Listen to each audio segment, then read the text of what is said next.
বহু প্রতীক্ষিত ডাকসু নির্বাচন শেষে ফলাফল নিয়ে এখন চলছে চুলচেরা বিশ্লেষণ। কেন এই ধরনের ফলাফল হয়েছে, এর পিছনে কি কারণ ছিল এবং এই ফলাফলের প্রভাব আসলে আমাদের জাতীয় রাজনীতিতে কেমন হতে যাচ্ছে, এসব বিষয় নিয়ে আজকে আমরা আলোচনা করতে চাই। আমাদের সাথে চারজন অতিথি এই মুহূর্তে যুক্ত হয়েছেন, স্টুডিওতে উপস্থিত হয়েছেন সাবেক ডাকসুর জিএস এবং বাংলাদেশ জাসদের স্থায়ী কমিটির সদস্য ডক্টর মুশতাক হোসেন, আপনাকে স্বাগত জানাচ্ছি। আমাদের সাথে যুক্ত হচ্ছেন বিএনপি চেয়ারপারসনের উপদেষ্টা হাবিবুর রহমান হাবিব। আসসালামু আমাদের সাথে আছেন আজিকুজ্জামান রতন, বাংলাদেশ সমাজতান্ত্রিক দল বাসদের সহ সাধারণ সম্পাদক। স্বাগত আপনাকে। এবং আমাদের সাথে আছেন নওগাঁ বিশ্ববিদ্যালয়ের উপাচার্য ডক্টর হাসনাত আলী, আপনাকে স্বাগত জানাচ্ছি। আমাদের চারজন অতিথি আমরা আলোচনা করব। দর্শক, আরআইসিএল স্টিল জনতন্ত্র গণতন্ত্রে আপনাদের সাথে পুরো সময় জুড়ে আছে আমি হোসাইন শাহাদাত। আলোচনা করব ডাকসু নির্বাচন আসলে কেমন হলো এবং এই ফলাফলের পেছনে কি কারণ। প্রথমে আমি শুরু করতে চাই ডক্টর মুশতাক হোসেন, আপনার কাছে যেতে চাই। আসলে নির্বাচনের আগে কেউ কি আশা করেছিল যে এই ধরনের একটা ফলাফল হবে? এমন আশা কিন্তু খুব কেউ সেভাবে করেনি। কিন্তু দিন শেষে আমরা যেটা দেখেছি যে ছাত্র দলের যে ভরাডুবি কেন হলো, এবং শিবির যে এভাবে করে জিতবে, এত ল্যান্ডস্লাইড ভিক্টরি পাবে, এটার পেছনে আসলে কি কারণ কাজ করেছে? জি, ধন্যবাদ। আমি নিজেও প্রেডিকশন বা যে আলোচনায় যে হয়তো একটা মিশ্র প্যানেল হতে পারে, কারণ প্রচুর স্বতন্ত্র দাঁড়িয়েছে যারা যে ছাত্র সংগঠনগুলো কাজ করেছে বিশ্ববিদ্যালয়ে ছাত্র রাজনীতিতে, তাদের প্রতি একটা অনীহা আছে। এবং এমনকি নবগঠিত ছাত্রদের যে দুটো দল, তাদের থেকেও ছাত্ররা তাদেরকে পছন্দ করছিল না। কাজেই স্বতন্ত্র প্রার্থী থেকে কেন্দ্র করে আরেকদিকে প্রগতিশীল যে রাজনৈতিক দলগুলো, সেগুলো সাংগঠনিক অবয়ব বেশ সীমিত হয়ে গিয়েছিল যারা আগে ডাকসুতে জিতত। তো সব মিলিয়ে আমার ধারণা ছিল যে একটা মিশ্র প্যানেল হবে, হয়তো একক প্যানেল জয়লাভ নাও করতে পারে। কিন্তু যখন আমি দেখলাম যে সকাল 12টা নাগাদ শত শত ছাত্র বিশাল লাইন তৈরি হয়েছে, আমি তখন ভাবলাম যে এরা তো কোনো একটা প্যানেলকে একচেটিয়ে জিতিয়ে দেবে। তখন অবশ্য আমি ভেবেছি যে দুটো প্যানেলের মধ্যে কেউ একটা হতে পারে, কারণ এককভাবে আমি নিজেও ধারণা করতে পারি। দুটো প্যানেলের মধ্যেই একটা প্যানেল হয়েছে, আরেকটা প্যানেল দ্বিতীয় হয়েছে। তো সেই যখন আপনার ভোটের একটা জোয়ার আসে, তখন কিন্তু তারা ব্যক্তিকেন্দ্রিক ভোটটা আর দেয় না, তারা কোনো একটা সংগঠনকে পছন্দ করে দিচ্ছে। এখন প্রশ্ন আছে যে নিশ্চয়ই আমি যে সংগঠন করি ছাত্রলীগ, বিসিএল এখন নাম, তারাও একটা প্যানেলে ছিল, তারা অবশ্য বেশ অতটা বেশ পিছনে আছে। তো কারণটা কি? কারণটা আমি যেটা বলেছি, আমি যে অ্যানালাইসিস ডাকসু ইলেকশনের আগে বা গতকাল প্রায় সারাদিনই ব্যস্ত ছিলাম, যে সাধারণ ছাত্ররা প্রচলিত রাজনৈতিক ছাত্র সংগঠনগুলোর থেকে আস্থা তুলে নিয়েছে। এখন তার মধ্যে তারা এই জিনিসটা ধরেন, আমি যেভাবে আমার অভিজ্ঞতা থেকে রাজনীতি করেছি, আমি একভাবে অ্যানালাইসিস করি, কিন্তু ওর জায়গা থেকে দেখেছে যে কার সাথে কে প্রতিদ্বন্দ্বিতা করছে। এবং তারা মনে করেছে যে জাতীয়তাবাদী ছাত্রদল একটা পুরনো ছাত্র সংগঠন, তারা অনেকদিন ধরে আছে, ডাকসুতেও তারা ছিল এবং ছাত্র সংগঠন হিসেবে তারা ছিল। এবং জাতীয়তাবাদী ছাত্রদল এবং আওয়ামী লীগ সমর্থক ছাত্রলীগ 90-এর পরে পালাক্রমে তারা ক্যাম্পাসকে দখল করে রেখেছে। পালাক্রমে তারা গেস্ট রুম কালচার, যত রকম ছাত্রদের উপরে হয়রানি, সেটা তারা দুই দলকেই তারা দায়ী করেছে। কিন্তু সেটার একটা যে ছাত্রদের যে অনীহা, সেটা ছাত্র দলের উপরে ভর করেছে। এবং শেষ বিচারে ছাত্রদল যেহেতু একটা অন্যতম প্রধান রাজনৈতিক দলের ছাত্র সংগঠন, তাদের যে সমর্থক ভোটার, তাদের সংখ্যা কিন্তু অনেক, সেই ভোটটা দিয়ে তারা কিন্তু প্রতিদ্বন্দ্বিতার কাছাকাছি চলে এসেছিল। কিন্তু শেষ বিচারে সাধারণ ছাত্রদের ভোটে তারা অপেক্ষাকৃত বলে মনে করেছে এই দলটা, তারা হয়তো মনে করেছে যে এরা ধর্মীয় রাজনীতি করছে, তারা হয়তো দুর্নীতি করবে না, তারা হয়তো অত্যাচার করবে না। তারা তো চট্টগ্রাম বিশ্ববিদ্যালয়ের কথা তো জানে না, চট্টগ্রাম বিশ্ববিদ্যালয় যখন ছাত্র শিবির নিয়ন্ত্রণে ছিল, তারা কিন্তু একই কাজ করেছে, যেটা আওয়ামী ছাত্রলীগ এবং ছাত্র দল ঢাকা বিশ্ববিদ্যালয় করেছে, বা রাজশাহী বিশ্ববিদ্যালয় যখন ছাত্র শিবিরের প্রভাব একচেটিয়া ছিল, তখন তারা এক কাজ করেছে। তারপর তারা তুলনামূলকভাবে মনে করেছে যে এদের একটা সুযোগ দেওয়া উচিত, এবং ঢাকা বিশ্ববিদ্যালয়ে কখনো তারা জয়লাভ করেনি। তারা ভেবেছে যে তারা যদি একটা সুযোগ পায় দেখা যাক কি হয়। কিন্তু এখানে একটা সতর্কতার বিষয় আছে যে ঢাকা বিশ্ববিদ্যালয়ের যে মেজাজ, স্বাধীনতা সংগ্রাম, মুক্তিযুদ্ধ, ভাষা আন্দোলন, নারীদের স্বাধীনতা, জ্ঞানের চর্চা, সেটা যদি তারা ঠিকভাবে হ্যান্ডলিং করতে না পারে, তারা যদি তাদের যে পূর্বতন রাজনৈতিক ম্যানিফেস্টো বা আদর্শ করতে গেলে এই আলোচনা আমরা আসবো আসলে তাদের সামনের দিনে তাদের আসলে ক্যারেক্টারটা কি হবে এবং ক্যাম্পাসে আসলে তারা কোন ধরনের প্রভাব বিস্তার করতে চাইবে সেই বিষয়ে আলোচনা আসবো। তার আগে আমি একই প্রশ্নটা আসলে সবার কাছে একটু শুনতে চাইবো।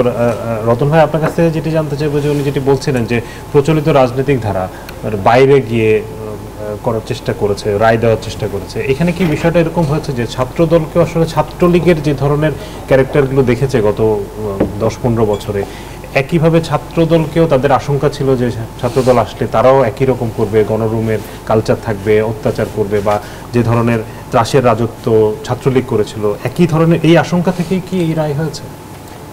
হতে পারে। আমি ঠিক কোনো একটা পয়েন্টকেই প্রধান বলবো না, অনেকগুলো বিষয় মিলে, অনেকগুলো ফ্যাক্টর মিলে একটা কারণ তৈরি হয়েছে। অনেকগুলো উপাদান এখানে আছে। সেই উপাদানগুলো মোস্তাক ভাই যেভাবে একটু বললেন, সেগুলো কিন্তু আমাদের ছাত্রদের মনস্তত্ত্বটা একটু বোঝার চেষ্টা করতে হবে আমাদের। কারণ আমরা অনেক দিন বিশ্ববিদ্যালয়গুলোকে অনেকটা বিচ্ছিন্ন দ্বীপ বানিয়ে ফেলেছিলাম, অনেকটা দুর্বৃত্তদের নিয়ন্ত্রিত এক একটা প্রতিষ্ঠানে রূপান্তরিত হয়ে গিয়েছিল, এবং বিশ্ববিদ্যালয়ের ছাত্ররা অনেকটা, ছাত্রছাত্রীরাও অনেকটা মানে কারাগারে থাকার মতো একটা অভিজ্ঞতা তারা লাভ করেছে। ফলে আমাদের কিন্তু অভ্যুত্থানের সময় তারা যেভাবে বেরিয়ে এলো, এই বেরিয়ে আসার সময় একটা জিনিস আপনারা খেয়াল করেছি, আপনারাও দেখেছেন যে ক্রোধের বহিঃপ্রকাশটা এত তীব্র ছিল না। তারা নিপীড়নের মাত্রাটা ছিল বলেই কিন্তু ক্রোধের বহিঃপ্রকাশটাও তীব্র ছিল। নিপীড়িত হয়েছিল কাদের দ্বারা, সেটা একটা বিষয়। এবং আমরা দেখেছি যে ওখানে ছাত্রী নেতৃত্ব যারা ছিলেন, ছাত্রীরা বা ছাত্ররা, তাদের উপর কতটা ক্ষোভ প্রকাশ করেছিল আমরা বিভিন্ন ভিডিওতে কিন্তু বিভিন্নভাবে দেখেছিলাম। ফলে এটা একটা নির্বাচনের সময় একটা বিবেচনা ছিল। সে কারণে দেখুন এনসিপি খুবই ভরসা করেছিল যে তারা তারুণ্যের প্রতীক হিসাবে তাদের সমর্থিত প্যানেলটা বোধহয় হবে, কিন্তু যখন বেরিয়ে এলো যে এরা অনেকেই ছাত্রলীগের সঙ্গেই ছিল, তখন তাদের দিক থেকে কিন্তু মুখটা ফিরিয়ে নিয়েছে, যার প্রমাণ আমরা ভোটে দেখলাম। ছাত্র শিবির যে কাজটা করতে পেরেছে, সেখানে তারা দুটো বড় কাজ করেছে। যে পুরো সময়টা আক্রমণটা ছিল মূলত ছাত্র দলের দিকে, কিন্তু ছাত্রলীগের ছত্রছায়ায় ক্যাম্পাসে কিভাবে সহাবস্থান করা যায় সে আর্টটা তারা আয়ত্ত করেছিল।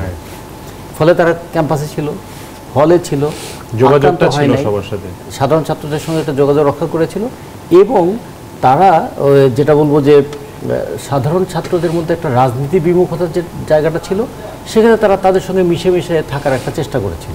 ফলে এইটা তাদেরকে নির্বাচনের সময় একটা অ্যাডভান্টেজ দিয়েছে। ফলে 15 বছর ক্যাম্পাসে রাজনীতি করতে না পারার প্রধান খেসারত দিয়েছে যেমন ছাত্রদল, তেমনি আর একটা খেসারত দিয়েছে বামপন্থী ছাত্র সংগঠনগুলো। আপনারা খেয়াল করে দেখবেন কোনো হলে কিন্তু কেউ প্যানেল দিতে পারেনি। হলে প্যানেল 18টা হলের মধ্যে 14টা হলে প্যানেল শুধুমাত্র ছাত্রদলই দিয়েছে, কিন্তু বাকিরা কেউ হলে প্যানেল দিতে পারলো না কেন?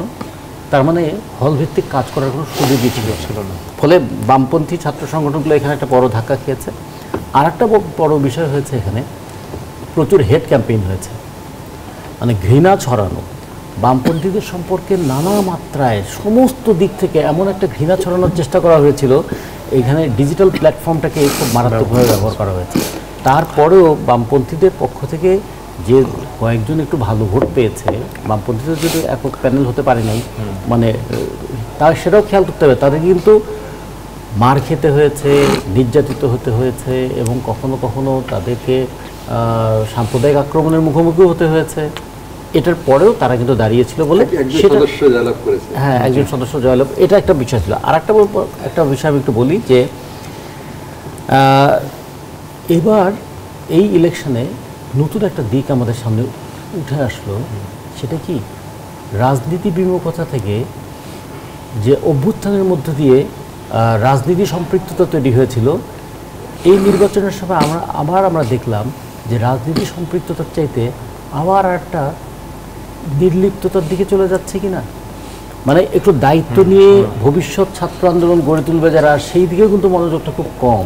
যে কারণে দেখুন যারা নির্বাচনে জিতলো তাদের কারোই কিন্তু বাংলাদেশের কোথাও ছাত্র আন্দোলন গড়ে তোলার কোনো অভিজ্ঞতা নাই কিংবা দৃষ্টান্ত নাই, অথচ তারাই কিন্তু সমর্থনটা আমরা একটু আসছি, কারণ আমাদের সাথে আরো দুজন অতিথি আছেন। আমি হাবিবের কাছে সবার শেষে শুনতে চাইবো, কারণ আসলে বিএনপির এই পরাজয় আনএক্সপেক্টেড এবং সেটার পেছনে ওনারা আসলে কি কারণ দাঁড় করাবেন, আমরা এর মধ্যে বিভিন্ন নেতাদের কথা শুনছি, সেই জায়গায় আসবো। তার আগে আমাদের সাথে একজন শিক্ষক আছেন, নওগাঁ বিশ্ববিদ্যালয়ের উপাচার্য ডক্টর হাসানাত আলী। আপনার কাছ থেকে ছোট করে যদি একটু জানতে চাই যে আপনি যেহেতু ছাত্রদের সাথে থাকেন, ছাত্রদের মনস্তত্ত্ব বোঝেন, এই জুলাই আন্দোলনের পরে কি আসলে ছাত্রদের এই যে মনস্তাত্ত্বিক জায়গায় কোনো ধরনের পরিবর্তন, মৌলিক পরিবর্তন এসেছে কিনা, যে বিষয়টা আসলে ছাত্র শিবিরকে জিতিয়ে আনার পেছনে কাজ করেছে? ধন্যবাদ আপনাকে, ধন্যবাদ বিজ্ঞ আলোচক বৃন্দকে। দেখেন, আমি একজন শিক্ষক, গত 18 বছর আমার ভাই একটু ইঙ্গিত দিলেন, কোনো ছাত্র সংগঠন, ইভেন কোনো স্বাধীনচেতা ছাত্র তাদের স্বাধীনভাবে মতামত প্রকাশ করতে পারেনি ক্যাম্পাসে, হলগুলোতে থাকতে পারেনি, হলে বৈধ সিট বিক্রি করেছে সরকার দলীয় ছাত্র সংগঠন, এবং এক ধরনের ন্যারেটিভ দেওয়ার চেষ্টা করা হয়েছিল, জামাত শিবির একটা ট্যাগমার্ক লেগে দিয়ে ক্লাস থেকে বের করে, পরীক্ষার হল থেকে বের করে ছাত্রদল ছাত্র শিবিরের ছেলেদেরকে বা বাম সংগঠনের ছেলেদেরকে ধরে নিয়ে যে মেরে আদামরা করে পুলিশকে ধরে দেওয়া হয়েছে, অসত্য মামলা দিয়ে জেলখানায় ঢুকানো হয়েছে। সেই যে তাদের ভেতরে একটা মানে এই যে জামাত শিবিরের ট্যাগ মার্কের যে একটা রাজনীতি, এটা তাদেরকে ক্ষুব্ধ করেছিল। এই শব্দটা তারা শুনতে একদমই পছন্দ করতো না। এবং আপনি যদি আরেকটা জিনিস দেখেন, এই যে 24-এর যে অভ্যুত্থানটি হলো, যে অভ্যুত্থানের মধ্য দিয়ে আজকের বাংলাদেশ, সেই অভ্যুত্থানের কিন্তু অগ্নিস্ফুলিঙ্গ জ্বলেছিল যেদিন পতিত প্রধানমন্ত্রী বলেছিলেন যে আমি কি রাজাকারের বাচ্চাদেরকে চাকরি দিব। তারপরে ঢাকা বিশ্ববিদ্যালয়ের মতো জায়গায় সমস্ত দলমতের ছাত্র নেতারা তুমি কে আমি কে, রাজাকার রাজাকার বলে যে স্লোগান দিল, কে বলেছে স্বৈরাচার স্বৈরাচার। তা আপনি এই ন্যারেটিভ যদি এই 24-এ প্রতিষ্ঠিত করতে চান যে আজকে যারা ছাত্র তারা কিন্তু কেউ কিন্তু রাজাকার না, আজকের যারা ছাত্র তারা কেউ জামাত না, জামাত হতে পারে, তারা স্বাধীনতা বিরোধী না, কারণ তারা তো এই বাংলাদেশে স্বাধীন বাংলাদেশে জন্মগ্রহণ করা মানুষ। অনেকে হয়তো নামাজ পড়ে মসজিদে যায়, এই অপবাদে জামাত শিবির ট্যাগমার্ক দিয়ে তাদের প্রতি অসম্ভব রকমের জুলুম নির্যাতন কিন্তু হয়েছে। সেই জায়গাতে ছাত্র শিবির এই ন্যারেটিভে না যে, যখন ছাত্রদল বা অন্যান্য বাম সংগঠনগুলো এই ন্যারেটিভ প্রতিষ্ঠা করতেছে যে জামাত শিবির রাখবো না, রাজাকার রাখবো না, ইত্যাদি ইত্যাদি ইত্যাদি এই স্লোগানগুলো দিয়েছে, এই স্লোগানটা সাধারণ ছাত্রদের মধ্যে এক ধরনের সংক্ষুব্ধতা তৈরি করেছে বলে আমার মনে হয়েছে ছাত্রদের সাথে কথা বলে, যে তাহলে আবারও কি যে দলটি ক্ষমতায় আসবে বা যারা ক্ষমতায় আসবে তারা আবারও আমাদেরকে জামাতি ট্যাগমার্ক দিয়ে বা রাজাকার ট্যাগমার্ক দিয়ে আমাদের প্রতি জুলুম করবে কি, এই আতঙ্ক একটি কাজ করেছে। আরেকটি যেরকম বলছেন, গত 18 বছরে ছাত্রদলের রাজনীতি বন্ধ থাকতে পারে বা বাম ছাত্র সংগঠনের রাজনীতি বন্ধ থাকতে পারে, শিবিরের রাজনীতি কিন্তু বন্ধ ছিল না। তারা কিন্তু ছাত্রলীগের মধ্যে হোক বিভিন্ন কলা কৌশল করছে। আরেকটি জিনিস যেটি করে সেটি হলো যে এই ছাত্র শিবিরের ছেলেপেলেরা তারা প্রচুর এই প্রথম বর্ষে যারা ভর্তি হয়েছে তাদের থাকা, আবাসন, কোচিং, যাদের চাকরি নেই চাকরি দেওয়া, তাদের অনেকগুলো কিন্তু উৎস আছে। এবং অধিকাংশ ছেলে মেয়ে কিন্তু গ্রাম থেকে উঠে আসা, তাদের কাছে এই আদর্শিক লড়াইয়ের যে কথা আমরা বলেছি যে ন্যারেটিভ তৈরি করতে চেয়েছি, সেই ন্যারেটিভের চেয়ে বড় ন্যারেটিভ দাঁড়িয়েছে যে আমি নিরাপদে থাকতে পারবো কিনা, স্বাচ্ছন্দ্যে থাকতে পারবো কিনা, এবং মাথা গোজার একটা ঠাঁই পাবো কিনা, একটা কোচিং পাবো কিনা, সেটি কিন্তু একটা বড় ধরনের ন্যারেটিভ। বিষয়টা এরকম দাঁড়াচ্ছে যে ছাত্র শিবিরের হাতে তারা নিজেদেরকে নিরাপদ মনে করছে ক্যাম্পাসে। আমি জনাব হাবিবুর রহমান হাবিবের কাছে যেতে চাই যে আমরা আসলে এরই মধ্যে প্রতিক্রিয়া পেয়েছি নানানভাবে। আপনাদের স্থায়ী কমিটির সদস্য সালাউদ্দিন আহমেদ, যদিও তিনি ব্যক্তিগতভাবে অভিনন্দন জানিয়েছেন, কিন্তু আপনাদের অন্যান্য বেশ কয়েকজন নেতা, মির্জা আব্বাস সরাসরি বলেছেন যে ছাত্রলীগের সাথে আতাত করা হয়েছে। অন্যান্য অনেকেই বলছেন যে ছাত্রলীগের ভোটে ছাত্র শিবির জিতেছে। এইটি কি আসলে একটু মানে খুবই হালকা প্রতিক্রিয়া মানে হলো না, যে ছাত্রলীগ ছাত্র শিবিরকে কেন ভোট দিবে বা ছাত্রলীগের উপরই কেন ছাত্রদলকে নির্ভর করতে হবে, ছাত্রলীগের ভোট পায়নি দেখে এমন পরাজয়, এইটার আসলে ব্যাখ্যাটা পরিষ্কার হচ্ছে না এখন পর্যন্ত। আপনাকে ধন্যবাদ, আজকে প্যানেলের সম্মানিত আলোচকদের শুভেচ্ছা। আমার কথাটা সম্পূর্ণ ভিন্ন। আপনার প্রথম কথা বললেন যে ছাত্রদলের ভরাডুবি হয়েছে, আমি এটা মোটেই মনে করছি না। গতবার ছাত্রদলের ভোটের সংখ্যা ছিল 1000-এর মধ্যে। কত নির্বাচনে নূর যাবার ভিত্তি কেন?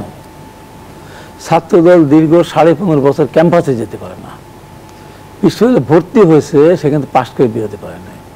ক্যাম্পাসের হলে কেমন খাবার, কেমন জায়গায় গোসল করে, তার লাইব্রেরি কেমন, ছাত্রদল বোঝেনি।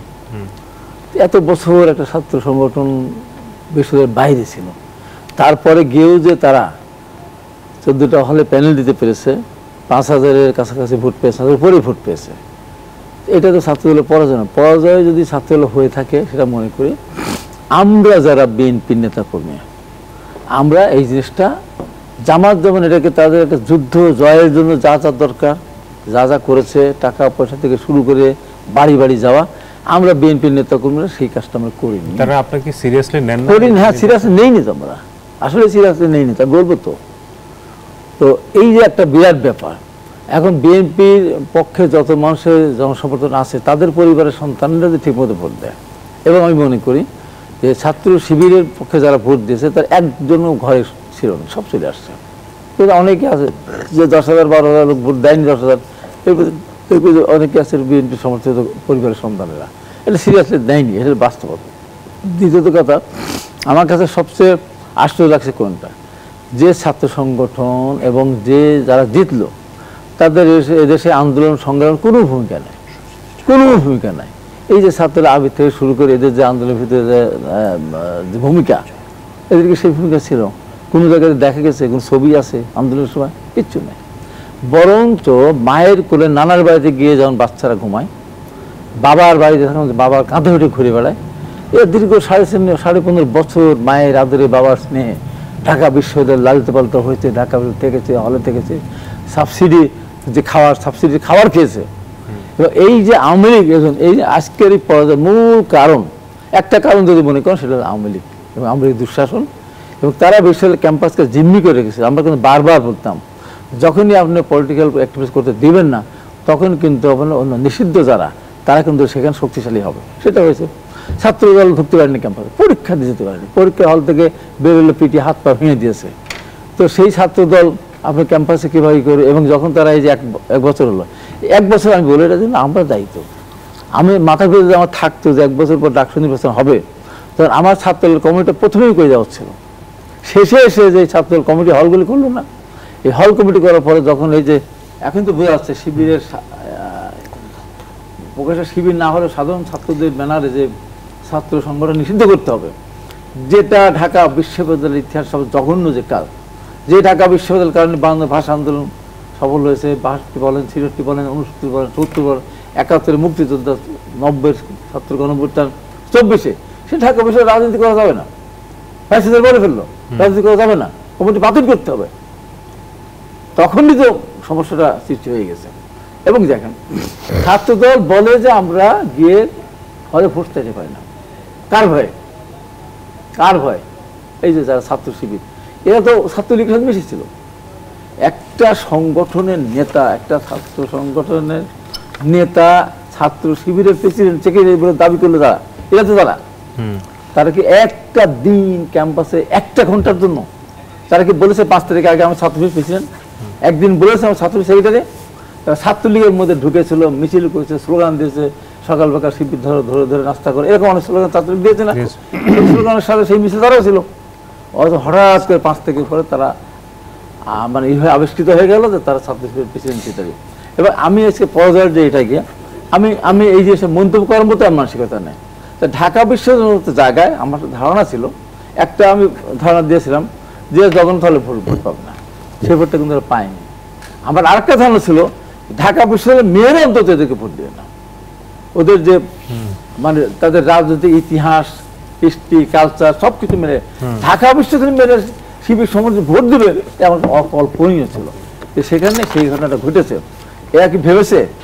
এবং যেখানে আমরা বিরতিতে যাব, জাস্ট একটা শব্দ যদি বলতে চান। একটা শব্দ আমি বলি, এদের যে চরিত্র, আমি তো আমার চেয়ে বড় সাক্ষী তো কেউ নাই। চিরাং বিশ্ববিদ্যালয় যখন ওরা একসাথে অধিপতি মানে দাপট ছিল, ওদের কোনো ছাত্র সংগঠন ঢুকতে দেয় না। আমি তখন সর্বপ্রথম ঢুকেছিলাম। ঠিক আছে, আমরা শিবিরের সমালোচনা করব, কিন্তু আজকে এরা জিতেছে।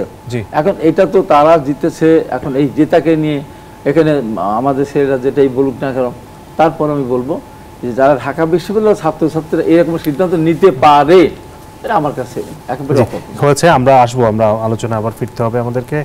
বিরতির সময় হয়েছে দর্শক। RICL জনতন্ত্র গণতন্ত্রের সময় হয়েছে বিরতির, ফিরছি একটু পর, সাথে থাকুন দর্শক। আবারও স্বাগত জানাচ্ছি RICL স্টিল জনতন্ত্র গণতন্ত্রে। আমরা আলোচনা করছি ডাকসু নির্বাচনের ফলাফলের চুলচেরা বিশ্লেষণ এবং সেই সাথে আসলে এর প্রভাব আগামী নির্বাচনে কি। আমি সামনের নির্বাচন এবং রাজনীতিতে এর প্রভাব নিয়ে একটু আলোচনা করতে চাই এই মুহূর্তে। আমরা আবারও ডাক্তার মোস্তাক হোসেন আপনার কাছে যেতে চাই যে এই নির্বাচনটা এক ধরনের, যেটি আসলে কথা হচ্ছিল, জনাব হাবিবুর রহমান হাবিব বলছিলেন যে ওনাদের আসলে প্রস্তুতি ছিল না সেভাবে করে একটি নির্বাচন জেতার জন্য যে প্রস্তুতি দরকার ছিল, সেখানে জামাত শিবির মানে শিবির যেভাবে করে প্রস্তুতি নিয়ে মাঠে নেমেছে এবং তাদের লক্ষ্য তারা অর্জন করেছে, সেই জায়গাটাতে আগামী নির্বাচনে বিএনপি মনে করা হচ্ছে, সবাই মনে করছে যেহেতু এই মুহূর্তে আওয়ামী লীগ না থাকার কারণে বিএনপি সবচেয়ে বড় দল, মনে করা হচ্ছে নির্বাচন হলেই হয়তো বিএনপি ক্ষমতায় চলে যেতে পারে।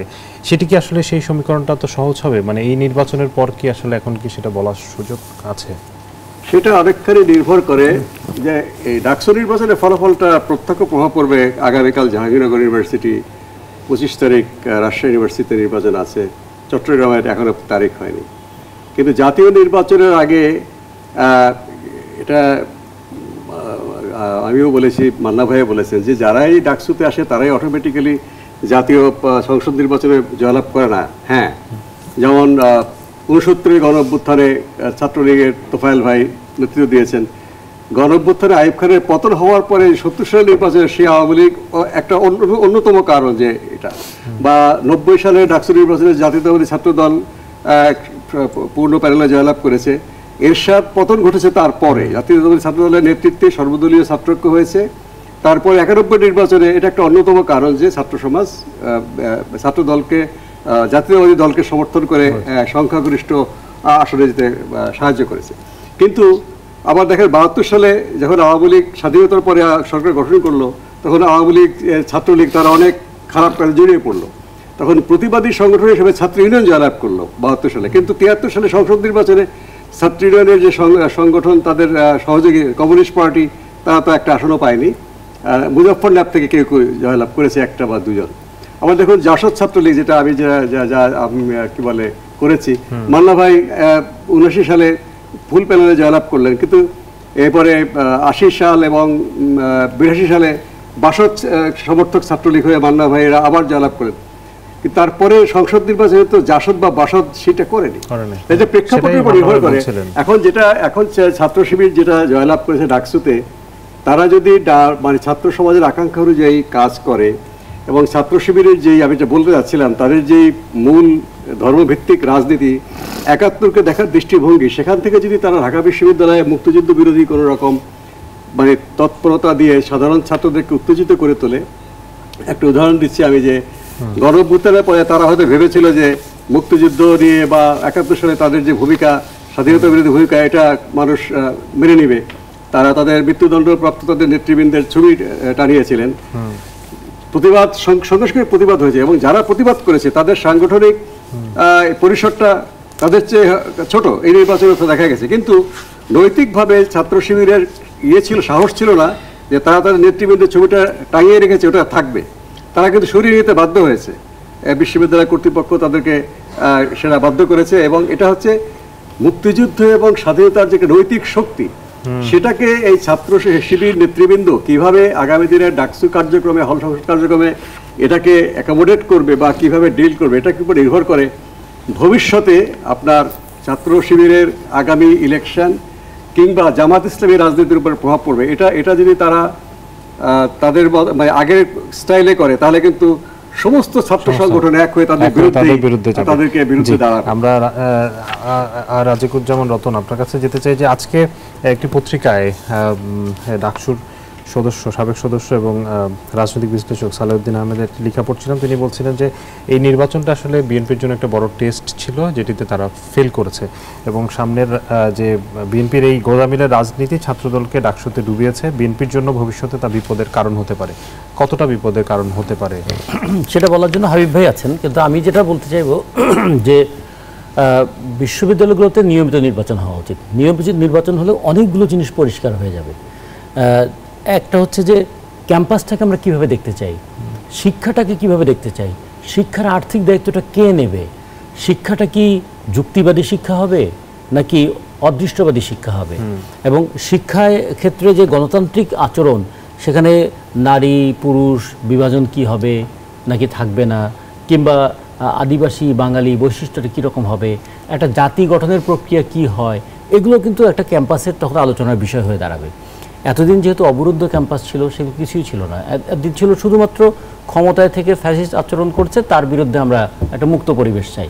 কিন্তু নিয়মিত নির্বাচনগুলো যদি হয়, তখন ওই সাহিত্য সম্পাদক তিনি যখন একটা বিতর্ক প্রতিযোগিতা আয়োজন করবেন, কিংবা সাংস্কৃতিক অনুষ্ঠান যখন আয়োজন হবে, কিংবা ওখানে কালচারাল অনুষ্ঠানে যখন আমাদের দেশীয় সংস্কৃতি বলি বা আন্তর্জাতিক সংস্কৃতিও যখন পরিবেশন হবে, তখন কিন্তু অনেক ক্ষেত্রে দেখতে হবে যে মুক্তমনা হয়ে ওঠার পরিবেশটা তৈরি হবে। অবরুদ্ধ পরিবেশ থেকে একটা মুক্ত হওয়ার পরিবেশ তৈরি হয়েছে। নির্বাচনে কে জিতলো কে হারলো এটা খুব গুরুত্বপূর্ণ বিষয়। তার চেয়ে গুরুত্বপূর্ণ বিষয় হলো নির্বাচনের পরে ক্যাম্পাসগুলো কিভাবে পরিচালিত হবে। এবং আমরা মনে করি যে ছাত্রদের ক্ষেত্রে একটা গুরুত্বপূর্ণ বিষয়, ছাত্ররা প্রতিষ্ঠানে যা শেখে, কারিকুলামে যা শেখে, আর পারিপার্শ্বিকতা যা শেখে, তিনটা মিলেই হয় তার শিক্ষা। ফলে ক্লাসে যা শিখছে আর পরিমণ্ডলে কি শিখছে। এখন ফিজিক্স পড়ে যে সে কার্জন হলে ঘোরে, আর যে হিস্ট্রি পড়ে সে কলাভবন এলাকায় ঘোরে, কিন্তু দুইজনেই যখন আবার টিএসসিতে কিংবা মধুতে আসে, তখন তাদের মধ্যে কিন্তু একটা মিথস্ক্রিয়া হয়। তখন সাহিত্য, সংস্কৃতি, ইতিহাস, দর্শন, ভূগোল সমস্ত কিছুর একটা মিথস্ক্রিয়া হয়। বিশ্ববিদ্যালয় হচ্ছে এইরকম একটা পরিবেশ তৈরি হয়। যদি কেউ গায়ের জোরে সেই পরিবেশটাকে নষ্ট করতে চায়, আবার কিন্তু অবরুদ্ধ ক্যাম্পাসের দিকে চলে যাবে। আর অবরুদ্ধ ক্যাম্পাস হলে তার বিরুদ্ধে আবার প্রতিরোধটাও গড়ে উঠবে।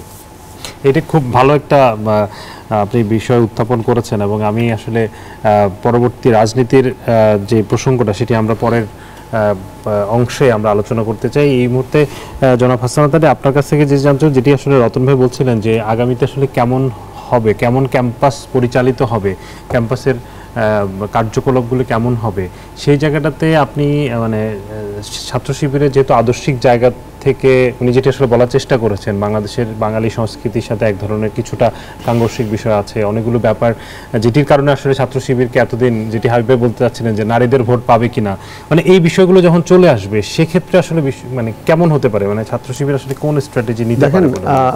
এবারের নির্বাচনে ছাত্র শিবির কিন্তু তাদের দলীয় ন্যারেটিভ কিন্তু ছাত্রদের উপর চাপিয়ে দেয়নি। প্রথমেই তারা নিজেদের নামটাই ব্যবহার করেনি প্যানেলে, যে এটা ছাত্র শিবিরের প্যানেল। এটা কৌশল না অপকৌশল আমি জানি না। এই জায়গা থেকে তারা বুঝাতে চেয়েছে যে আমরা ছাত্র শিবির নামে আমরা কোনো নির্বাচন করছি না। নির্বাচনের পরে যদি ছাত্র শিবির তাদের দলীয় আদর্শ বা রাজনৈতিক যে ইসলামিকীকরণ যে বিষয়গুলো আছে, বা তাদের মধ্যে এক ধরনের ন্যারেটিভ আছে যে কি করা যায় কি করা যায় না, যেটা আমরা দেখি, সেটা যদি ঢাকা বিশ্ববিদ্যালয়ে যদি বাস্তবায়ন করতে চায়, তাহলে কিন্তু সংঘাত অনিবার্য, এবং তখন বোঝা যাবে রাজনীতির ধরনটা কেমন হবে। এখন যেভাবে ছাত্র শিবির তাদের নাম বদলিয়ে বা নাম গোপন করে বা অন্য ন্যারেটিভে যে নির্বাচনটা করে বৈতরণী পার হলো, আমি ধন্যবাদ জানাই নির্বাচিতদেরকে।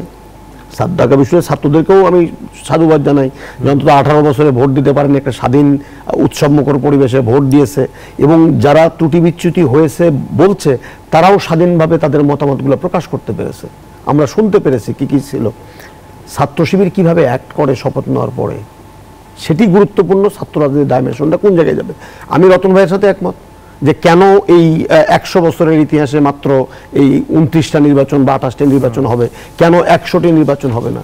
ঠিক একইভাবে হাবিব ভাইদেরকে ভাবার জন্য অনুরোধ করবো, বা রতন ভাইদেরকে যারা রাজনীতি করেন, যে কেন ছাত্র সংগঠনগুলোর নেতা অছাত্ররা সেই পদগুলোকে দান করছেন। আমার 30 বছরের শিক্ষকতা জীবনে আমি দেখেছি যে যখন একজন অছাত্র ছাত্র সংগঠনের নেতৃত্বে আসে, সাধারণ ছাত্ররা তাকে কোনোভাবেই গ্রহণ করে না। ইভেন আপনি যদি ছাত্র দলের কথাই বলেন, সেই সংগঠনের নিজস্ব কর্মীরা ফেসবুকে স্ট্যাটাস দেওয়া বলে যে ওই আদু ভাইয়ের অধীনে আমি রাজনীতি করব কেন। কারণ আপনি যদি একজন অছাত্র যদি ছাত্রের কাছে ভোট চাইতে যান, আমি উদাহরণস্বরূপ বললাম, ওটা কিন্তু ভালো একটা ইম্প্যাক্ট ছাত্রদের প্রতি পড়ে না। যে উনি তো দায়বদ্ধতা নাই, এই ডাকসু বলেন তার কোনো দায়বদ্ধতা নাই, সে ছাত্রই নাই, তাকে ধরবেন কি করে অন্যায় করলে, বা ভালো করবে এই রেসপন্সিবিলিটি উনি নেবেন কেন। কিন্তু যদি একজন নিয়মিত ছাত্র হন, তিনি যদি তুলনামূলকভাবে কম যোগ্যতা সম্পন্ন হন, এই দায়িত্ব কিন্তু তাকে যোগ্যতা সম্পূর্ণ করে তুলবে। অতএব এক্ষেত্রে রাজনৈতিক দলগুলো ভেবে দেখবে ভবিষ্যতে তাদের নেতা নির্বাচন করার ক্ষেত্রে যুব সংগঠন আছে, তারপরে মধ্যম সংগঠন একটা করেন, মানে আরো একটা কিছু করেন, বয়স ভেদে আপনি করে দিয়ে দেন। ছাত্রদের সংগঠনটাকে দয়া করে ছাত্রদের হাতে ছেড়ে দেন, সমস্ত প্রতিষ্ঠানে সুস্থ রাজনীতি ফিরে আসবে। ধন্যবাদ জনাব হাবিবুর রহমান হাবিব। আপনাদের যে প্রার্থী ছিলেন আবিদুল ইসলাম, ওনার আসলে বেশ আমরা দেখেছি সোশ্যাল মিডিয়াতে ওনার উপস্থিতি এবং প্রচুর ছাত্রদের সাথে গিয়েছেন।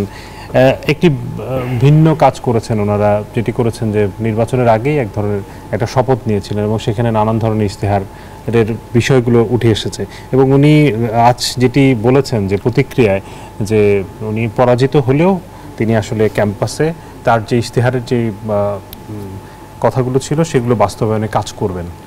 এবং আমি আপনার কাছে যেটা জানতে চাইবো যে সেক্ষেত্রে আপনারা দল হিসেবে ছাত্রদল যাতে ক্যাম্পাসে একটি ভালো অবস্থান নিতে পারে, যেন তারা যাতে কাজ করতে পারে সাধারণ শিক্ষার্থীদের পক্ষে, সেই জায়গাটাতে আপনারা তাদেরকে সহযোগিতা করবেন কিনা? আমি তো প্রথমেই বলেছি কিন্তু ছাত্রদলের তো পরাজয় হয়নি।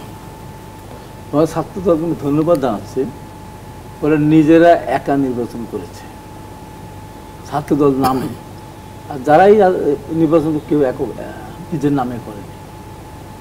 যারা আজকে ডক্টর ভিভিজেস হয়েছে তারা অতীতে তারা অন্য একটা দলের নেতা হয়েও অন্য সংগঠনের ভিতরে আত্মগোপন করেছিলেন, যে একেবারে নৈতিকতা বিরোধী। বিগত আন্দোলনের কোনো একটা জায়গায় তাদের কোনো ফুটেজ নেই যে বিশ্ববিদ্যালয় আন্দোলনের সময় তারা মাঠে নেমেছে, কথা বলেছে, ছাত্রদের মাঝে এসেছে, জনগণের পাশে না, ছাত্রগুলো আসছিল, মার খেয়েছে, তারপরে আসছিল এবং এককভাবে নির্বাচন করে 5,000-এর মতো তারা ভোট পেয়েছে, 5,000 প্লাস ভোট হয়েছে আর কি। আর তাদের ভোট হলো আপনার 10-11,000, ভিপি বেশি পেয়েছে। এখন কথা হলো এইটা দিয়ে কি মাপকাঠি? ছাত্র দল মাঠে নেমেছিল 10-15 দিন ইলেকশন করেছে, তারপরে তো আমরা বললাম যে ছাত্র দল মাঠে দীর্ঘদিন যেতেই তো পারে, ক্যাম্পাসে তারা চেনে না, এতগুলো ভোট পেয়েছে, এটা তো একটা বিষয় না। এখন তাদের ভূমিকা কি হবে? তাদের ভূমিকা তারা যে কথাটা বলেছে যে আমাদের দলের নেতা তারেক রহমান পরিষ্কারভাবে যে ছাত্র সমাবেশে বলেছেন যে ভবিষ্যৎ পরিকল্পনা কীভাবে ছাত্রদের আবাসিক সমস্যা, হলের সমস্যা, খাওয়ার সমস্যা, বেকারত্ব সমস্যা, এগুলো সব পরিকল্পনা দিয়েছিলেন। আমরা চাবো একটা শান্তিপূর্ণ ক্যাম্পাস। এবং উনি একটা কথা যেটা বলেছেন যে আজকে আমি যেটা শুনলাম নিজের কানে, একদিন বললেন যে সে মানে করলেন 71-এর যারা শহীদ হয়েছেন তাদের প্রতি শ্রদ্ধা নিবেদন করেছেন, 90-তে যারা তাদের প্রতি নিবেদন, 24-এ যারা আছে। পরক্ষণে আরেকজন আবার বলেছেন এই বিশ্ববিদ্যালয় ক্যাম্পাস এখন থেকে নারায়ণ তাকবীর আল্লাহু আকবার এই স্লোগানে প্রকম্পিত হবে। এটা কিন্তু এই স্লোগানটা নারায়ণ তাকবীর আমরা দিই, বিএনপি তারা আমরা স্লোগান দিই নারায়ণ তাকবীর আল্লাহু আকবার। ওইটাই যদি ক্যাম্পাসের মূল জিনিস হয় যে তারা সব দল মিলে বা সবাইকে নিয়ে, হিন্দু, মুসলমান, বৌদ্ধ, খ্রিস্টান সবাই তাদের সাথে আছে, বৌদ্ধ টুদ্ধ আছে না, পাহাড়ি আছে না, সবাইকে নিয়ে করেছে।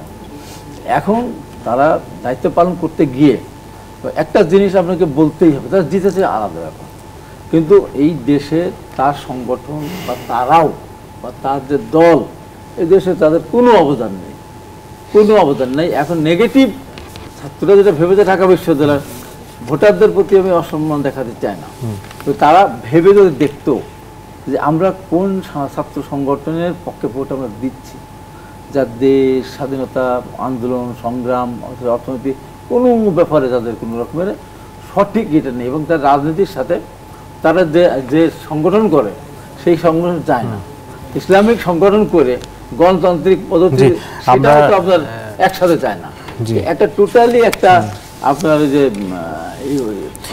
আমি আসবো, আমি বিরতির পর আপনার কাছে আসবো, আমাদের বিরতির সময় হয়েছে আরেকটি। দর্শক আবারও বিরতি নিচ্ছি, সময় একটু পরে আবার ফিরছি। স্বাগত আরেকবার RSCL জনতন্ত্র গণতন্ত্রে। আমরা আবার আলোচনায় ফিরছি। আমরা এই পর্যায়ে আলোচনা শুরু করতে চাই জনাব হাবিবুর রহমান, আপনার কাছ থেকে জানতে চাই যে এই যে প্রশ্নটা আসলে তখন করছিলাম যে এই ফলাফল সামনে রাজনীতি, সামনে নির্বাচন, এই জায়গাগুলোতে কতটা প্রভাব ফেলতে পারে এবং আপনাদের কৌশল আসলে কি হবে? আমি খুব পরিষ্কার সংক্ষেপে বলি, এই ডাকসু নির্বাচনকে নিয়ে যে সামনে জাতীয় নির্বাচনের কথা কেউ চিন্তা করে, এটা একেবারে টোটালি সেটা অপোজিট হবে। কারণ হলো কি যে এই নির্বাচনটা আমি প্রথমেই বলেছি বিএনপি সিরিয়াসলি নেয়নি, এইটা হওয়ার পরে এখন বিএনপি জাতীয় রাজনীতির জন্য সিরিয়াস হবে। দ্বিতীয়ত কথা যে এটা ধরেন ঢাকা বিশ্ববিদ্যালয়ের 38-39 হাজার ভোটার, এখানে দেখছি যে 31,000 ভোট দিয়েছে, যদি পার্সেন্টেজে দেখি সব ভোটগুলো যোগ হয় 28,000। এখানে কিন্তু একটা বিরাট একটা আরেকটা জিনিস হলো কি, আপনার একটা ভোটও যদি আপনার অনিয়ম হয় সেটাও কিন্তু অনিয়মের কাতারে কিন্তু চলে যায়, সেখানে স্বচ্ছতা করতে পারে না। তো এই জন্য, আর এখানে তো এমন তো না যে এরা ভোট পেয়ে গেছে 20-30 হাজার, এদিকে ছাত্রদল ভোট পেয়েছে 200-500, তা তো না, গতর মতো না, তো 5,000 5,500 ভোটের ধরেন ডিফারেন্স। তারপর আমাদের এই তো ছাত্র নিজস্ব ভোট, একেবারে নিজস্ব ভোট, আর তাদের ভোট তো নিজস্ব ভোট না, তারা বিভিন্ন দলের ভোট নিয়ে এবার বিভিন্ন ভাবে, যেমন আগে ঢুকেছিল ছাত্রলীগের মধ্যে, সেই ছাত্রলীগের সব ছেলেরাও তার সাথে সম্পৃক্ত হয়ে আছে। তো সেই কারণে আমি মনে করি এই ভোটটা নিয়ে যদি জামাত শিবির যদি মনে করে, জামাত যদি মনে করে যে আমাদের বিরাট বিজয় হয়ে গেছে, আমাদের সামনে দাঁড়ানো কেউ নাই, সেটা যেমন ঠিক না। আমরাও এটা থেকে সতর্ক হয়ে গেলাম। অর্থাৎ জাতীয় নির্বাচন যেটা হবে, সেই নির্বাচনে এখন থেকে সতর্কতা অবলম্বন করে বিএনপি চলবে, এবং সেখানে আমার মনে হয় যে সামনের দিকে ফলাফল ভালো করবে। হাসনাত আলী, আপনার কাছ থেকে জানতে চাইবো যে জামাত কি আসলে এই যে তাদের এই নির্বাচনের জয়টাকে বড়ভাবে ক্যাশ করার কোনো সুযোগ আছে, নাকি আসলে তাদের যে মানে দলের যে সমর্থন, সেখানে তো আসলে বিএনপির সাথে প্রতিদ্বন্দ্বিতা করার মতো আসলে সেই পর্যায়ে তো নিশ্চয়ই। দেখেন, ছাত্র জীবন থেকে শুনে আসছি যে ডাকসু হলো মিনি পার্লামেন্ট অফ বাংলাদেশ। সেটা জাতীয় রাজনীতিতে বা আগামীর নির্বাচনের রাজনীতিতে প্রভাব রাখবে না এমনটি বলার কোনো সুযোগ নেই, প্রভাব রাখবে। প্রশ্নটি হলো যে বিএনপিকে জামাত কি করছে, জামাত ক্যাশ করবে, কারণ তারা নির্বাচনী মুখী দল, নির্বাচনে যাবে, তারা ক্ষমতায় চাইতে যাবে। বিএনপি কি করবে এখন, সেটা হলো সবচেয়ে গুরুত্বপূর্ণ ইস্যু। এই ডাকসু নির্বাচনের মধ্য দিয়ে বিএনপির জন্য বা অপরাপর দলের জন্য একটা সুস্পষ্ট মেসেজ যে আপনি ভোটারের কমফোর্টটাকে কনসিডারেশনে নিচ্ছেন কি না। আপনি ৭১-এর ইতিহাস অস্বীকার করা যাবে না, ৯০-এর ইতিহাস অস্বীকার করা যাবে না, বেগম খালেদা জিয়ার ত্যাগ অস্বীকার করা যাবে না, তারেক রহমানের আত্মত্যাগ অস্বীকার করা যাবে না। সেগুলা ছাপিয়ে ভোটারদের কাছে গুরুত্বপূর্ণ ইস্যু হয়ে দাঁড়াবে যে আপনার নেতা এবং কর্মীদের দ্বারা বর্তমানে শান্তির তারা থাকতে পারছে কিনা, এবং ভোটের পরে আওয়ামী লীগ গত 18 বছরে যা করেছে, বা নির্যাতন, জুলুম, দখল, চাঁদাবাজি যা করেছে, সেই জায়গায় থেকে আপনি ক্ষমতায় আসলে পরিত্রাণ পাবে কিনা, মুক্তি পাবে কিনা, স্বস্তি পাবে কিনা, সেটি নিশ্চিত করা সবচেয়ে গুরুত্বপূর্ণ ইস্যু। সেই কাজটি বিএনপি যদি খুব স্মার্টলি করতে পারে, পরিকল্পিতভাবে করতে পারে, এবং এই নেগেটিভটাই কি যদি নির্বাচনের মূল এজেন্ডা ধরতে পারে যে গত 18 বছর হয়ে গেছে, 24-এর পরে যে নতুন বাংলাদেশ, সেই নতুন বাংলাদেশের মূল কাজটিই হলো যে আমি যেন স্বস্তি দিতে পারি ভোটারদেরকে ক্ষমতায় গেলে, সেটা গুরুত্বপূর্ণ ইস্যু। সেই স্বস্তি যদি জনগণ পায়, তাহলে জামাত যতই ক্যাশ করতে চাক না কেন, এই তৌহিদি জনতা, সাধারণ ছাত্র, এটা ওটা, সে জায়গায় ছাপিয়ে আমার মনে হয় যে জাতীয়তাবাদী চেতনার যে একটি উন্মেষ, ধারক বাহক, যে বহুদলীয় গণতন্ত্রের যে একটি উন্মেষ, সেটা জিয়ে থাকবে, সেটা টিকে থাকবে, সেটা নির্ভর করছে বিএনপির কর্মকাণ্ডের উপরে। ডাকসু নির্বাচনের একটা প্রভাব থাকবেই, বিশেষ করে তরুণদের মধ্যে, এবং আগামী দিনের যে বিশ্ববিদ্যালয়গুলো নির্বাচন হবে সেখানেও, এবং সেটা ছাত্র আন্দোলনের ক্ষেত্রে কিছুটা প্রভাব ফেলবে। এখন যে ছাত্র সংগঠন জিতেছে তারা আসলে আন্দোলনকে কতটা মিন করে তার উপর সেটা নির্ভর করে। একসময় স্বৈরাচার বিরোধী আন্দোলনের সময় ডাকসু গোটা বাংলাদেশের ছাত্র আন্দোলনকে দারুণভাবে প্রভাবিত করেছিল। এবার তারা সেটা করতে পারবেন কিনা সেটা তাদের ব্যাপার, কিন্তু আমার যেটা মনে হয় 300 একর জায়গার উপরে প্রায় 39,000 ভোটার নিয়ে যে বিশ্ববিদ্যালয়টা, কনসেন্ট্রেশন, ভোটার কনসেন্ট্রেশনের দিক থেকে বাংলাদেশে এটা খুবই তীব্র কনসেন্ট্রেশন এখানে আছে। সচেতনতার দিক থেকেও তারা একদম সচেতনতার সর্বোচ্চ মাত্রায় আছে। কিন্তু বাংলাদেশের রাজনীতিতে আবার আরও অনেকগুলো ফ্যাক্টর কাজ করে। তো এই ঢাকা বিশ্ববিদ্যালয় থেকে আমরা 13 জন রাষ্ট্রপতি পেয়েছি, 7 জন প্রধানমন্ত্রী পেয়েছি, কিন্তু ডাকসুতে নির্বাচিত হয়েছিলেন তারা, তাদের মধ্যে কতজন পার্লামেন্ট মেম্বার হতে পেরেছেন সেরকম হিসাব কিন্তু খুব একটা নাই। ফলে এটা যদি আমরা এটা দেখি, আর যেটা এর আগে মোস্তাক ভাই এটা বলেছেন যে বিভিন্ন সময় আন্দোলনের মধ্য দিয়ে ছাত্র সমাজের অ্যান্টি এস্টাবলিশমেন্ট মেন্টালিটিকে পক্ষে রেখে, অথবা নিপীড়নের বিরুদ্ধে একটা কণ্ঠকে সোচ্চার করে, অথবা নানাভাবে নানা ধরনের সেক্টর এবং সেকশন অথবা সেগমেন্ট তাদের ভোটগুলোকে ক্যাশ করে ডাকসুতে অনেকে নির্বাচিত হয়েছেন। সর্বশেষ আমরা 2019-এও যিনি নির্বাচিত হয়েছিলেন, বাংলাদেশের জাতীয় রাজনীতিতে তিনি আসলে কতটুকু প্রভাব ফেলতে পেরেছেন সেটা অনেক কিছুর উপর নির্ভর করে। ফলে যেহেতু শিবিরের সঙ্গে জামাতের সম্পর্কটা আছে, আবার জামাতের সঙ্গে বাংলাদেশের আবার মূলধারার রাজনীতির একটা বড় কন্ট্রাডিকশনও আছে। তো সব মিলিয়ে আমার মনে হয় যে এটা নিয়ে এখনই খুব বড় আমাদের দরকার নেই। আমি এক্ষেত্রে হাসনাত সাহেবের কথার সঙ্গে অনেকটা একমত যে এটাকে একেবারে উপেক্ষা করাও ঠিক হবে না, আবার এইটা নিয়ে একদম বড় কোনো আশাবাদ তৈরি করাটাও ঠিক। আমরা একেবারে শেষের দিকে আমরা একটু শুনতে চাই যে ডক্টর মোস্তাক আপনার কাছে যে এই যে একটি তো হচ্ছে যে এটি বিশ্ববিদ্যালয়ের ভোট নির্বাচন ছিল, আর সারা দেশের চিত্র আসলে ভিন্ন। এখানে সব ধরনের মানুষ আছে, অনেক ইকুয়েশন আছে, কিন্তু গতানুগতিক যে রাজনৈতিক আচরণ ধারা সেই জায়গা থেকে আসলে বেরিয়ে আসাটা কতটা জরুরি এই মুহূর্তে বড় দলগুলোর ক্ষেত্রে। এবারে ডাকসু নির্বাচনে সেটাই একটা গুরুত্বপূর্ণ দিক যে গতানুগতিক ধারায় যে ছাত্র রাজনীতি চলেছে সেটা কিন্তু সফল না। তাহলে 24শে গণঅভ্যুত্থানে সে যে সমস্ত ছাত্র সংগঠন ক্রিয়াশীল ছিল তাদের প্রকাশ্য নেতৃত্বে সেটা হতো। সেক্ষেত্রে চিন্তা করার বিষয় রয়েছে যে আমি স্বতন্ত্র প্রার্থী যারা হয়েছে, আমি তো বিশ্ববিদ্যালয়ে প্রায় যে একাডেমিক কাজে আমি যাই, তো স্বতন্ত্র যারা দাঁড়িয়েছে তাদেরকে জিজ্ঞেস করলাম যে তোমরা তো চাও যে তোমরা যদি এখানে ভালো করো, যে জাহাঙ্গীরনগর বিশ্ববিদ্যালয়, বর্ণ বিশ্ববিদ্যালয়ে তারা জয়লাভ করুক, বলে হ্যাঁ। তোমরা তো চাও যে আগামী বা ডাকসু নির্বাচনে স্বতন্ত্র প্রার্থী জয়লাভ করুক, বলে হ্যাঁ। তাহলে এই কাজটা তোমরা কীভাবে করবা? আমি তখন ওরা বলতে পারলো না, তোমার নেটওয়ার্কিং করবা, যোগাযোগ করবা, এটাই তো রাজনীতি। তাহলে তোমরা একটা নতুন দিনের রাজনীতি খুঁজছো তোমরা তোমাদের অবচেতন মনে, সেটা যদি তোমরা ফলো করতে পারো, তোমরা বের করতে পারো, অথবা যারা আদর্শবাদী রাজনীতি করছে, যারা অতীতে ডাকসু নির্বাচনে গৌরবোজ্জ্বল ইতিহাস করেছে, তাদের সাথে যদি তোমাদের চিন্তা মিলে যায় বা তারা এগিয়ে আসে তোমাদের চিন্তাধারা ধারণ করার জন্য, তাহলে তো নিশ্চয়ই একটা ভালো ভবিষ্যৎ হবে। তারা স্বীকার করলো। কারণ আসলে বিষয়টা তাই যে ছাত্র সমাজ এবং দেশের জনগণের চাইলে তারা কিন্তু ক্লান্ত হয়ে গিয়েছে গতানুগতিক রাজনৈতিক ধারায়, তারা বিরক্ত হয়েছে। একটা বিদ্রোহ বিক্ষোভের ফলাফল দেখেছি আমরা বিশেষ করে ছাত্রদের মধ্যে। সেটাকে যারা ধারণ করতে পারবে তারাই আগামী দিনে সেই রাজনীতিটাকে তারা এগিয়ে নিয়ে যেতে পারবে। কিন্তু পুরনো ধাঁচে যদি আমরা যাই, সেই বিভিন্ন প্রশ্ন তুলে, যে প্রশ্নগুলো জনগণের দৈনন্দিন জীবিকাকে প্রভাবিত করে না, একটা দল একটা দলকে ঘায়াল করার জন্য পুরনো কথা, এগুলো খুব একটা আবেদন করবে না। এই শিক্ষাটা নেওয়া উচিত। এই জায়গাগুলোতে আসলে মানুষের বিরক্তির কারণ হয়ে যায়, আমরা সেটি অতীতেও দেখেছি এবং সামনের দিনে হয়তো সেটি কাজ করবে না। আপনাদেরকে অনেক ধন্যবাদ জনাব ডাক্তার মোশতাক হোসেন, জনাব রাজিকুজ্জামান রতন এবং ডক্টর হাসানাত আলী, এবং আমাদের সাথে ছিলেন হাবিবুর রহমান হাবিব। সবাইকে অনেক ধন্যবাদ জানাচ্ছি আমাদের সাথে আজকে আলোচনায় অংশ নেওয়ার জন্য। দর্শক, আপনাদেরকেও ধন্যবাদ জানিয়ে আজকের মতো শেষ করছি। সবাই ভালো থাকবেন। শুভরাত্রি।